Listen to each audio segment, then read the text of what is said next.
Olá, episódio 2 do nosso videocast que foi criado e desenvolvido para tratarmos do PUC de Governança e Inteligência Artificial. Eu aqui estou na qualidade de mediador de uma grande confusão que a gente vai tentar estabelecer sobre regulação legal no Brasil e no mundo, da inteligência artificial e da governança. Estamos, mais uma vez, contando com a presença, ou seja, figurinha repetida da Tamires. A terceira vez pode pedir música no Fantástico. Pode, sim, né? Da Camila, seja muito bem-vinda. Obrigada. E do nosso querido Leandro. Obrigado. Vamos lá? Preparados? Preparados. Eu vou começar então por quem já esteve aqui, para estar mais, digamos assim, habituada, né? Temos ou não temos regulamentação? Existe ou não existe um vazio regulatório sobre o tema da IA? Excelente provocação, Júlio. O que a gente tem hoje é, primeiro, respondendo a tua pergunta, não há um vazio jurídico e não temos regulamentação aprovada, mas vou deixar isso para a Camila trazer com mais detalhes. O que eu posso dizer, Júlio? Existe uma crença, um mito do vazio legal, e é um mito,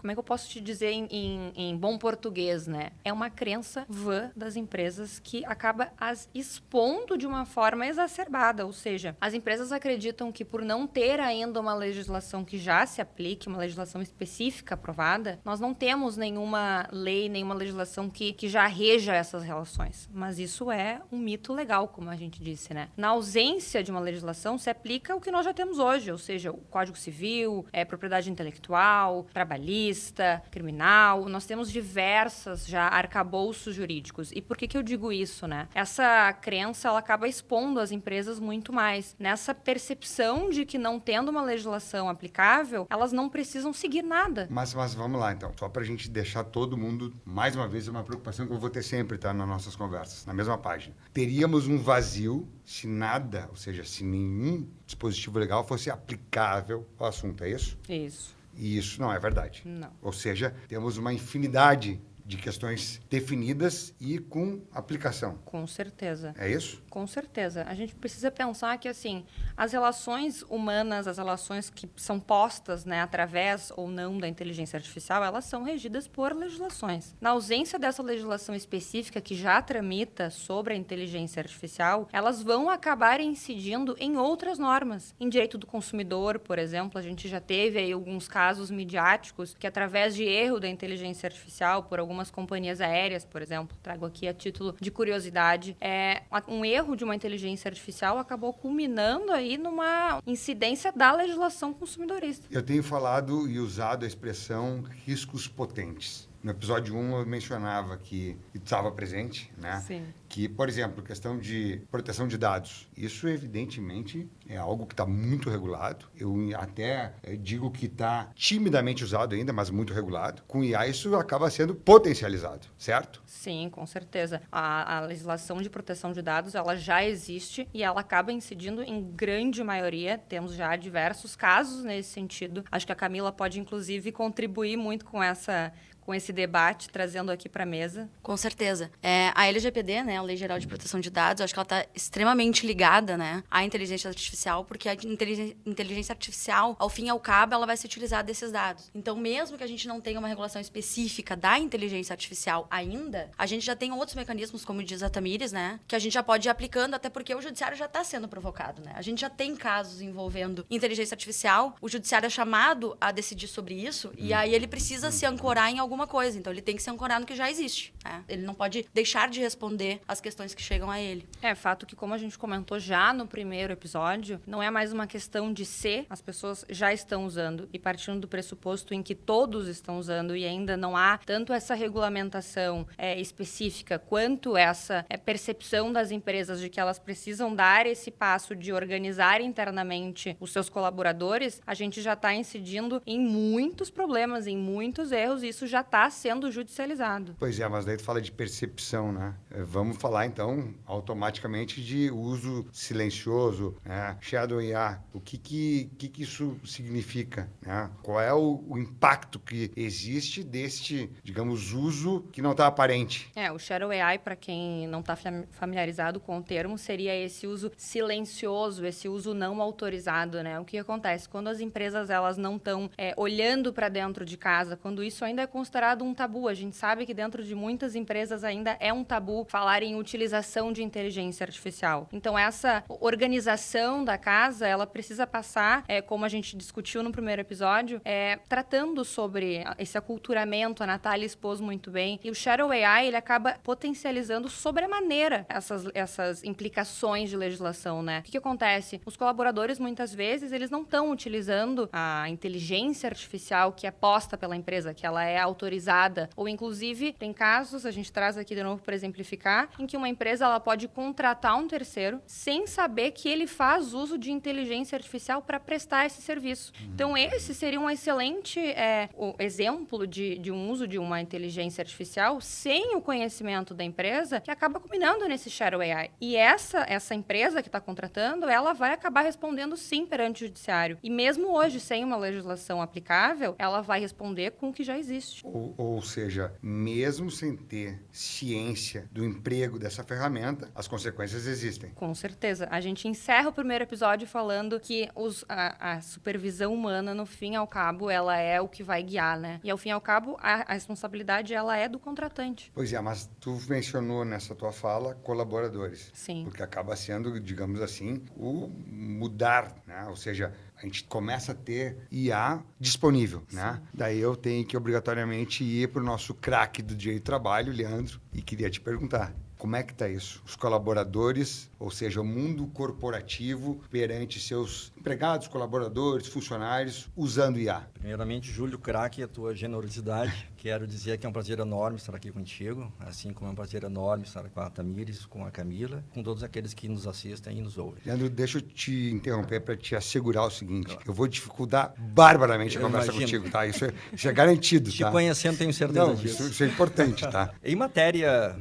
de ambiente corporativo, do uso de IA, o processo de inclusão da IA nesse tipo de ambiente está muito avançado e também, infelizmente, descontrolado, pelo menos na maior parte das vezes. Aqui também é importante a gente conseguir compreender de que forma que o uso da IA acaba encontrando as empresas. Primeiramente, eu chamo de IA organizacional, que é aquela IA utilizada para as empresas em relação aos seus próprios empregados. E aqui nós estamos falando de fluxos de gestão, desde o RH em processos seletivos, que, por sinal, existem IAs que participam, melhor dizendo, que realizam todo o processo seletivo, desde a verificação de currículos, e aqui a gente passa por alguns vieses interessantes que poderá também implicar algum contexto discriminatório, envolvendo gênero, envolvendo pesquisas em mídias sociais, como ideologias partidárias, envolvendo também pesquisas de antecedentes criminais, que a gente sabe que a jurisprudência proíbe, pelo menos em grande parte, dos cargos. A gente passa também no âmbito da gestão, envolvendo avaliações de desempenho, no âmbito comercial, metas, etc. Por aí vai.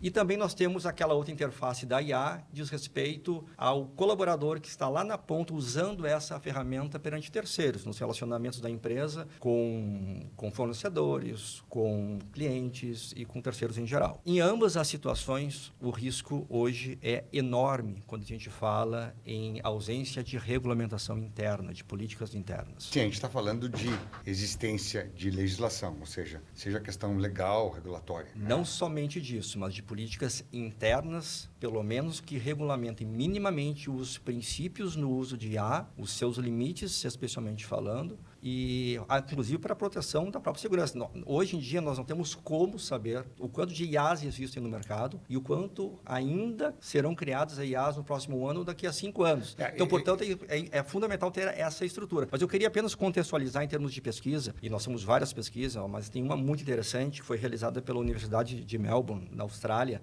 em parceria com a KPMG, em que 70% dos entrevistados em que afirmaram que usavam o uso de IAs, e nós estamos falando de um público de 48 mil colaboradores que foram avaliados dentro de 47 países, 70% afirmaram que usam IAs gratuitas, públicas. Metade desse público também afirmou que compartilhou, que carregou dados sensíveis das próprias empresas e dos clientes. Bom, aqui eu vou te pedir licença. Quando eu brinquei contigo que eu ia te dificultar tá? É porque esse nosso trabalho aqui está voltado para orientar, para ajudar os líderes. E quando a gente fala das relações de trabalho, das relações de emprego, né? A gente sabe que isso é um tema interessante, muito preocupante, e a gente sabe que o judiciário trabalhista no Brasil, ele é muito forte e muito atuante. Quando tu menciona isso, por exemplo, o funcionário carregou informações da empresa numa ferramenta gratuita. Temos justa causa aqui? Depende. A resposta de todo bom Muito bom. advogado. Depende. Depende do contexto jurídico e dos documentos de sigilo e confidencialidade que esse colaborador assinou. Por isso que é importante ter uma estrutura regulamentada envolvendo especificamente o uso de IA. Por Ou quê? seja, eu criar regulamentação Interna. vai ajudar, inclusive, aquilo que eu posso extrair como consequência de uma atitude como essa ou semelhantes. Sem dúvida nenhuma. Isso é governança pura, né? Pura, governança pura. E essa governança, melhor dizendo, inicia pela capacitação, que eu só posso cobrar do empregado se ele tiver a consciência dos riscos de usar uma IA pública. Se eu não tiver essa consciência e partir do princípio que o uso desta IA é um ambiente seguro, eu não posso cobrar. Nós teremos dificuldade em configurar essa falta. Portanto, inicia-se pela capacitação, pela conscientização, pelo conhecimento por parte dos colaboradores em relação ao uso da IA, os riscos inerentes, e a partir disso, então, a delimitação de forma estruturada em relação à política do uso de IA específico. Mas, por exemplo, também, eu acho que a gente tentar trazer aqui exemplos ajuda a compreensão, e até porque eu vou insistir, a nossa grande vocação aqui vai ser tentar facilitar a vida de quem lidera a empresa. Eu ter um RH que faz um processo seletivo e eu vou lá e calibro a IA para me mostrar questões que vão diferenciar as pessoas de uma maneira, digamos assim, pouco adequada ou, para não dizer, ilícitas mesmo. Eu tenho consequências quais? Eu diria que a calibragem de uma IA envolvendo processo seletivo, ela é fortemente bem-vinda, justamente para não deixar na autonomia da IA alguns possíveis vieses, porque neste caso aqui eu posso estar também, através da IA, promovendo algum tipo de discriminação, envolvendo gênero, envolvendo raça, envolvendo até a regionalidade, e aqui cometendo algumas irregularidades que poderão vincular a empresa em termos de responsabilidade. Mas o oposto também vale. Eu posso calibrar ela para ela fazer Sem a dúvida. discriminação ocorrer, porque eu quero contratar XYZ. E aqui tu colocas um ponto extremamente importante, porque nós estamos muito próximo de, eventualmente, a Justiça do Trabalho começar a oficiar a empresa para demonstrar os prompts, né, utilizados explicabilidade. nas IAs. Exatamente. Aí que eu queria chegar. Por isso que eu disse que ia te dificultar. Porque eu sei que a tua intervenção vai colaborar muito com tomadas de decisões. Sem dúvida. E por isso que talvez, né, hoje em dia, a empresa que não faz isso, não tem esse viés discriminatório, não é por conta da IA que vai passar a fazer. Mas as empresas que não fazem isso, justamente têm que ter essa procuração de permanecerem assim e não deixar a IA, que hoje em dia é um agente de inteligência, que toma decisão, que recomenda a contratação, por conta de alguns vieses que a própria IA pode ter na sua... Eu acho que a grande questão aqui é que com a velocidade em que as inteligências artificiais elas estão evoluindo, e cada vez menos as tecnologias estão contando com a supervisão humana dentro, né, da tecnologia, a gente precisa estar no controle, a gente precisa revisar, a gente precisa cuidar a explicabilidade, o que inserir, de que forma inserir, porque nós não estamos mais no controle. A tecnologia que eu exemplifiquei no primeiro episódio, ela é um excelente caso disso. Como ela se autodesenvolve, ela aprende com ela mesma, ela pode inclusive aprender com os próprios vieses discriminatórios. Então, um descuido, ele pode acarretar em muitos sucessivos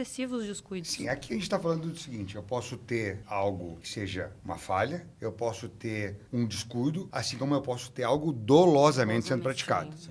Mas daí tu começou a falar sobre tribunais e me dou conta de que cada vez mais a gente sabe que as decisões judiciais são realmente norteadores, né? Ninguém hoje em dia comanda uma empresa desconhecendo ou tentando, digamos assim, não considerar o peso de uma decisão judicial, né? É claro que nesse mundo novo eu acabo pensando que a gente tem que ter sim avanços em termos de legislação, seja para facilitar a atividade judiciária, seja para dar maior previsibilidade para todos os envolvidos. Camila, como é que está isso no Brasil? Tem ou não tem? Júlio, tem. Bom, a gente tem diversos projetos de lei hoje em trâmite, tá? Mas eu acho que não há dúvidas de que o mais importante, né, é o 2.338 de 2023, de autoria do senador Rodrigo Pacheco. Ele foi aprovado no Senado no final do ano passado. Atualmente ele está na Câmara de Deputados. A gente não tem a certeza de que ele será aprovado, mas a gente tem grandes indícios de que sim. Quando? Também não depende, né, Para usar.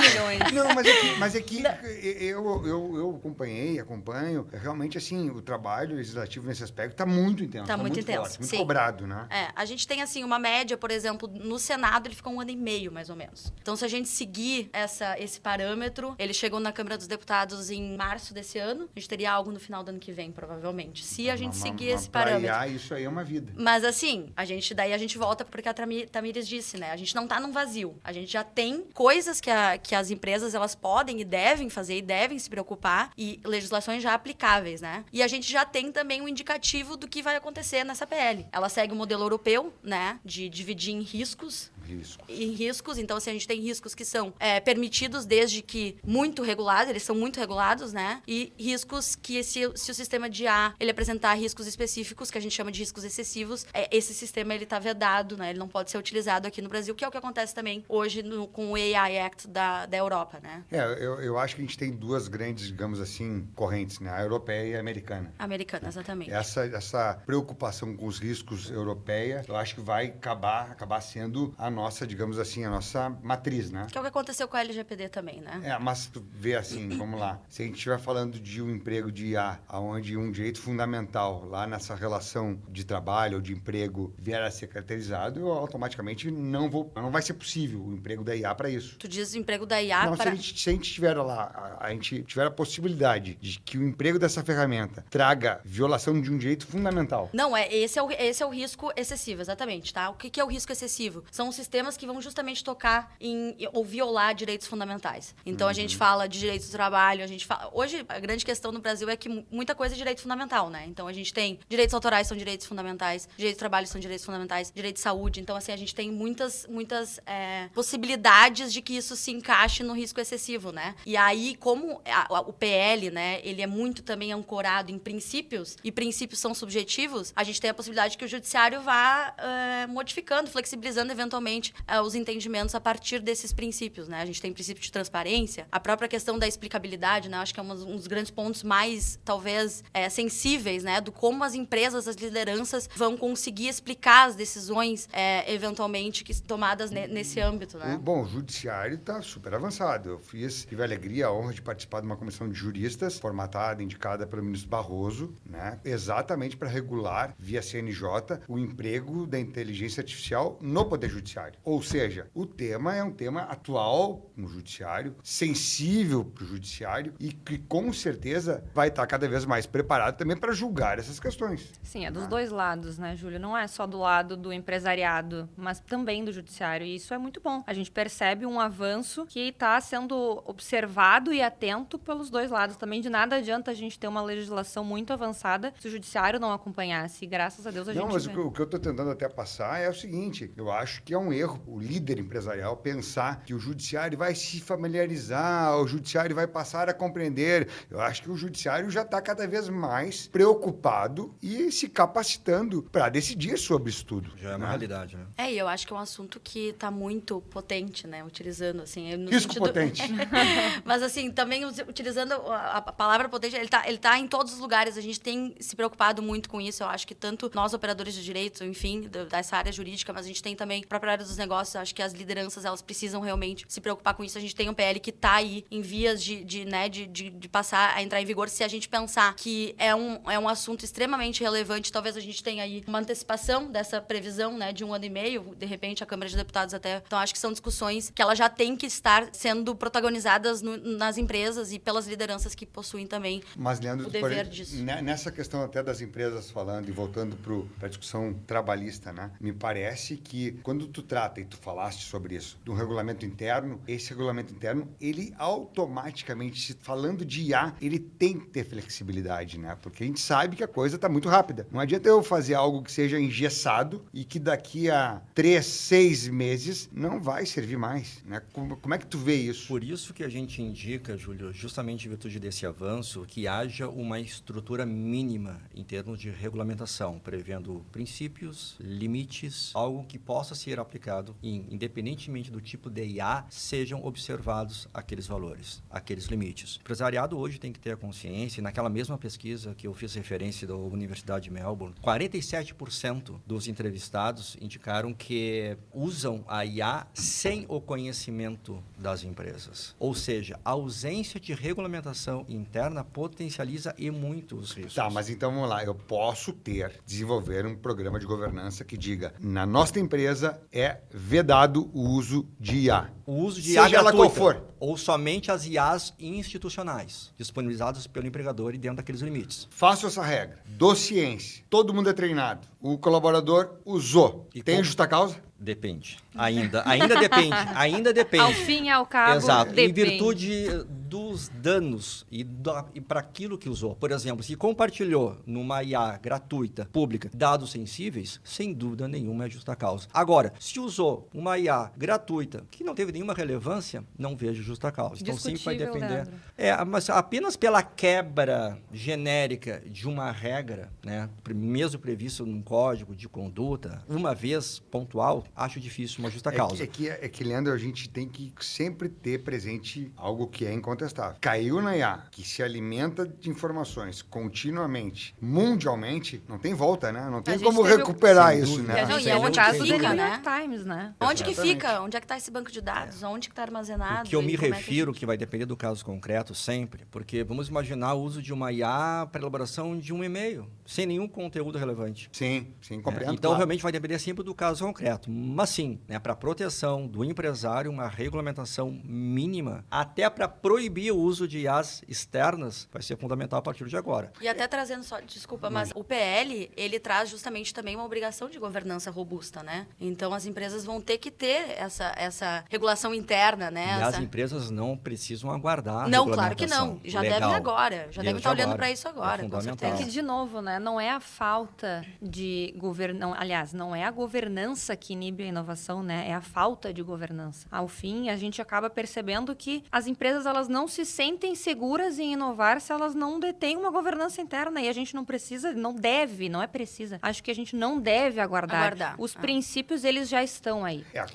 Quando eu escrevi a apresentação desse livro, que eu realmente acho que com a leitura lá de 1 hora, lendo esse material, a pessoa vai para um outro patamar, ou seja, realmente é algo que está tentando auxiliar líderes, né? Eu escrevi que o não emprego da IA é uma miopia estratégica, né? E realmente acho que isso é forte, é claro que é forte, mas ao mesmo tempo não é um uso irresponsável, né? A gente falou de transparência, eu acho que isso é fundamental nessas relações de trabalho ou de emprego, muito, né? Ou seja, ter ciência do que eu posso e o que eu não posso fazer, né? Isso acaba sendo importante, né? Perfeitamente. E o uso seguro, quando a gente fala em uso seguro da IA, nós necessariamente estamos falando de governança, em supervisão da IA humana, em revisão da IA humana e, sobretudo, decisão humana. É exatamente a conclusão do primeiro episódio, né? O protagonismo hoje, em sede de segurança do uso de IA, está ligado às pessoas. Ou seja, vou encerrar esse nosso segundo bate-papo voltando para a mesma lógica que se teve lá, né? Ou seja, a ferramenta não está aí para andar livre, leve, solta, né? Ela depende sim de condução responsável e ética. É isso? É isso. isso, É um com livro certeza. escrito por pessoas, para as Para pessoas. E esse Perfeito. PL vai cuidar disso? Vai cuidar disso. A centralidade humana está entre os principais princípios. E eu tenho certeza que em pouco tempo o Leandro vai parar de falar depende, viu? Vai ter certeza sobre isso. Obrigado, Obrigada. Camila. Obrigado, Tamires. Muito obrigada. Nosso craque de trabalho, Leandro, muito obrigado. Foi um prazer. Prazer. Valeu, turma. Valeu.